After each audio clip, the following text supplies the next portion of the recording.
Assalamualaikum dan salam sejahtera semua. Hari ini kamu bersama dengan saya lagi, Cikgu Nazri dalam kelas Pendidikan Kesihatan tahun 5. Topik kita adalah nutri makanan dan tajuk kita pemakanan.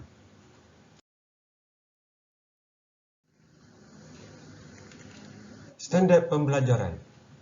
Amalan pemakanan sihat dan selamat. Hasil pembelajaran. Murid dapat menyatakan kepentingan pengambilan nutrin daripada pelbagai jenis makanan.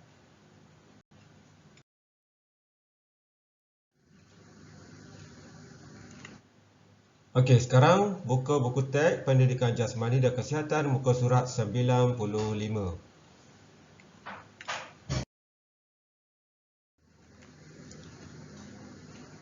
Unit 12. Nutrin kesihatan.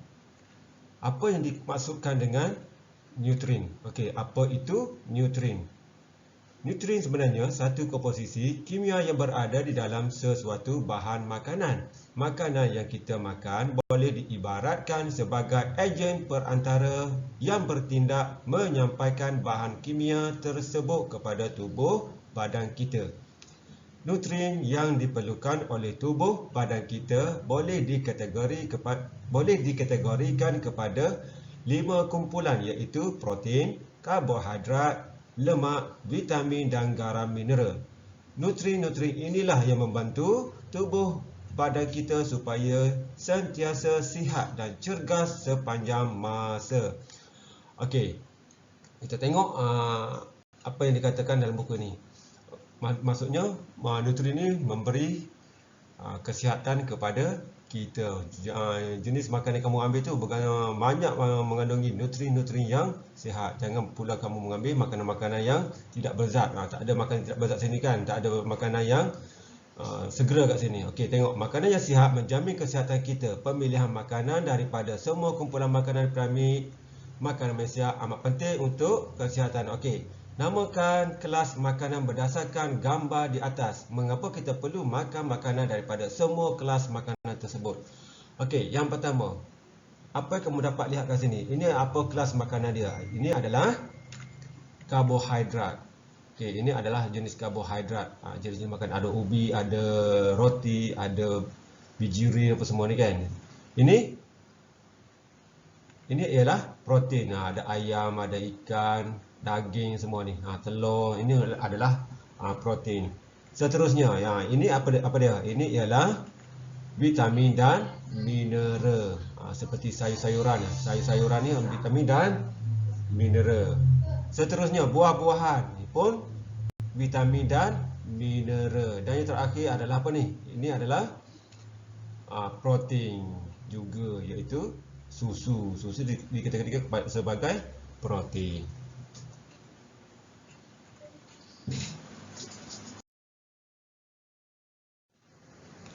Okey, kat sini cikgu nak tunjuk piramid makanan Malaysia. Kamu pernah lihat sebelum ni piramid makanan kan? Okey.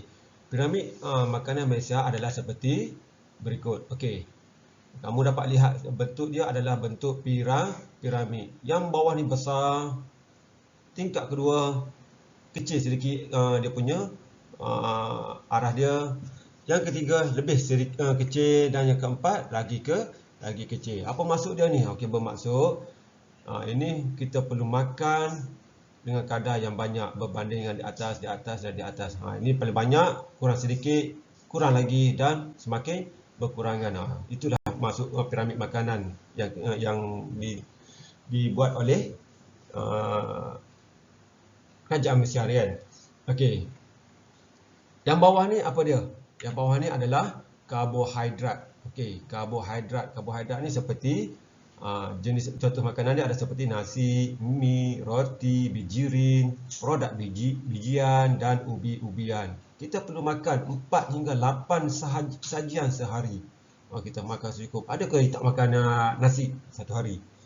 Kalau tak makan nasi, maka boleh makan mi, boleh makan roti. Itu maksud dia. Boleh makan macam-macam. Bukan makan semua sekali ni. Salah satu daripada bahan-bahan yang ada dalam ni. Yang kedua, tingkat kedua iaitu vitamin. Vitamin ni ialah antara buah-buahan dan sayur-sayuran. Kebanyakan kamu ni tak suka sayur-sayuran, betul tak?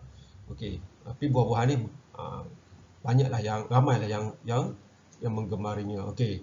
Sayur-sayuran 3 sajian sehari. Tengok. Dalam buku ni pun kata kita perlu makan 3 sajian sehari. Kamu ada sayur, kamu buang lagi dalam sajian kamu tersebut. Itu tak elok dah.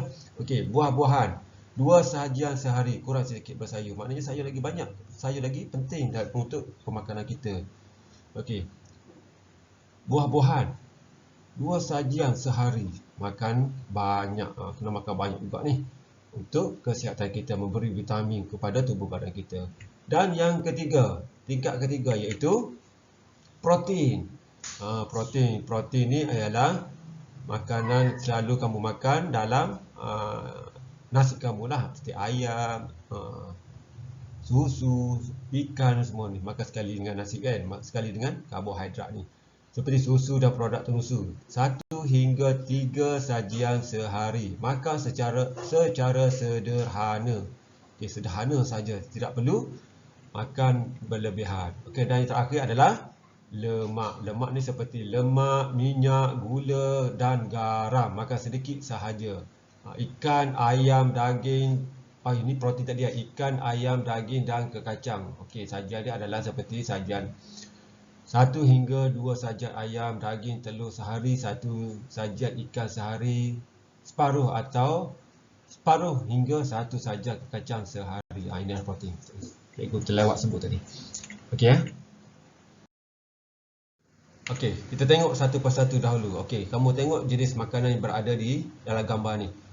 Okey, ni roti, ada mi, ada jagung, ada roti lagi, ubi, mami ataupun Maggi. Ini spaghetti, ini nasi. Okey, ini adalah kelas kategori apa ni? Kategori karbohidrat. Okey, apa fungsi dia karbohidrat ni? Karbohidrat berfungsi sebagai memberi sumber tenaga utama kepada tubuh badan kita. Yang kedua, karbohidrat ni perlu diambil secukupnya. Jangan makan sedikit, jangan makan lebih. Kalau makan lebih, kamu akan jadi gemuk. Makan sedikit, zat tak cukup pada kita, tenaga tak cukup. Dan yang ketiga, memberi tenaga. Apabila kamu makan ni, kamu beri tenaga. Kamu nak bermain, nak berjalan apa semua, kamu perlukan tenaga. Kamu makan ni lah. Makan-makan macam ni.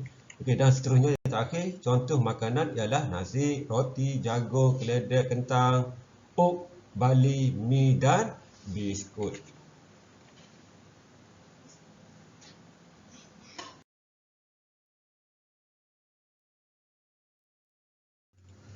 Okey, seterusnya.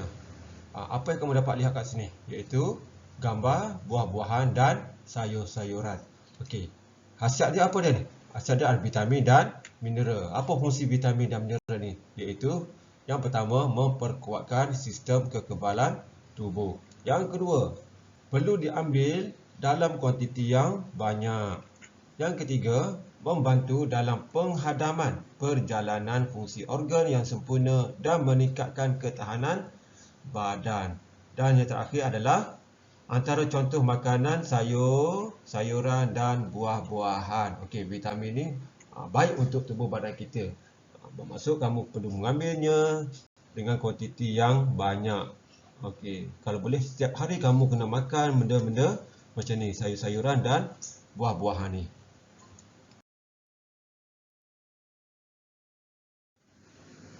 Okey, seterusnya yang ketiga. Gambar apa kamu dapat lihat kat sini? Iaitu ada telur, ada daging, ada apa ni? Ikan. Ini adalah protein. Apa fungsi protein? Protein adalah memberi sumber protein kepada tubuh badan kita. Badan kita perlukan protein untuk teruskan pembesaran. Okey, seterusnya iaitu perlu diambil dalam kuantiti yang sederhana. Tak perlu kamu nak makan ni sahaja. Kamu kena campur dengan nasi, kena makan bersama dengan karbohidrat tadi, atau nasi ataupun mi apa semua kan. Kena campur. Tak campur, kamu makan ni saja, jadi badan kamu lain. Orang bina badan Biasanya makan macam ni lah untuk membuatkan otot-otot tu. Seterusnya, membantu proses pembesaran seseorang. Okey, pembesaran. Pembesaran seseorang ni. Okey, kamu makanan ni memang pentinglah untuk kamu meningkat kepada tubuh badan kamu. Dan antara contohnya adalah makanan ikan, daging, susu dan keju. Dan gambar seterusnya iaitu okey, gambar sini kamu dapat lihat sedap je kan. Ada kek, ada KFC, ada kentang. Okey, yang benda-benda ini adalah yang mengandungi banyak lemak. Okey. Lemak ni kita perlu ambil dalam kadar yang sedikit saja. Okey, tengok sini. Lemak ni penting juga kepada tubuh badan kita iaitu ia dapat membekalkan tenaga, penebak haba dan melindungi organ dalaman kepada badan kita. Okey. Macam saya cakap tadi, lemak ni kita perlu ambil dalam kuantiti yang sedikit sahaja setiap hari. Okey, nak makan kek boleh, makan jarang-jarang, jangan makan hari-hari dan banyak, menyebabkan apabila termakan banyak kamu akan menjadi gemuk. Macam apa? Macam Tom Drum kan? Gemuk macam tu. Nak ke gemuk? Okey. Cikgu percaya semua tidak suka kepada kegemukan. Betul tak? Okey, seterusnya. Antara contoh makanan ialah mentega, kek, aiskrim, coklat, nasi lemak dan roti canai. Okey, seterusnya kita pergi ke muka surat 96 dan 97. Okey. Di sini cikgu gabungkan kedua-dua muka surat tersebut akan menjadi satu hidangan untuk makanan kita kan. Okey, kita tengok dulu nutrien menjamin kesihatan. Ibu sakit sentiasa memastikan makanan yang disediakan untuk keluarganya mengandungi nutrien yang mencukupi. Hal ini penting untuk menjamin kesihatan anggota keluarganya. Okey. Tengok ibu sakit cakap apa? Nutrien ialah bahan atau zat makanan yang diperlukan oleh tubuh untuk pembesaran. Okey, pengambilan nutrien yang mencukupi daripada pelbagai jenis makanan akan memastikan kamu sihat, dapat menjalankan aktiviti harian dengan sempurnanya tanpa berasa letih dan memastikan pembesaran tubuh kamu tidak terganggu. Okey, jelas Seterusnya, kita pergi kepada vitamin, garam, mineral dan serat. Kita pergi kepada kepentingan vitamin ini. Okey, kepentingan dia apa? Kepentingan vitamin, garam, mineral dan serat iaitu menyihatkan mata, kulit, rambut dan kuku. Seterusnya, melancarkan penghadaman. Penghadaman apa? Penghadaman adalah setelah kita makan, perut kita menghadamkan makanan yang tersebut. Okey. Contoh makanan apa? Tengok dia tunjuk apa ni? Adalah sayur-sayuran. Kebanyakan kamu buang benda macam ni. Itulah yang ruginya. Patutnya kamu kena makan semua. Yang makan tu bagus. Memang eloklah untuk kesihatan kamu. Okey, seterusnya pergi kepada lemak. Kepentingan dia apa? Membekalkan tenaga, penebak haba, melindungi organ dalaman. Okey, itu kepentingan lemak. Kena ada juga, walaupun kita makan sedikit, kita perlu ada atau kita perlu ambil lemak ni. Dan seterusnya ialah protein. Protein ialah memberi pertumbuhan dan perkembangan otot. Okey, protein ni biasanya orang seterusnya meningkatkan metabolisme. Okey, protein ni biasanya akan digunakan oleh orang-orang yang untuk membina otot. Orang main gym untuk besarkan otot, untuk jadi otot dia besar, selalunya dia ambil protein. Dan seterusnya iaitu karbohidrat. Kepentingannya membekalkan keperluan tenaga untuk seharian. Okey, ini adalah amat penting kepada tubuh badan kita. Kalau kita tak ambil karbohidrat, kamu tidak kuat untuk melakukan aktiviti harian. Okay. Ini memang penting. Dan yang paling utama dalam tubuh badan kita ni mempunyai air. Okey, 70% badan kita mempunyai air. Okey, tengok sini. Kamu digalakkan minum air kosong kerana air kosong tiada kalori, bahan pengawet, perisai tambahan dan pewarna. Okey, itulah pentingnya air pada tubuh badan kita. Lebih-lebih lagi air kosong. Jangan setiap kali makan nak minum air manis je. Patutnya kena minum air kosong yang banyak. Okey, satu hari air kosong yang kamu patut minum ataupun kamu patut ambil air ialah sebanyak 8 gelas satu hari. Daripada pagi sampai ke malam sebelum tidur, pastikan kamu minum air sebanyak 8 gelas satu hari. Okey, cikgu harap itu sahaja perkongsian ilmu pada hari ini. Dengan itu, cikgu sudah dengan kelas kita setakat ini sahaja.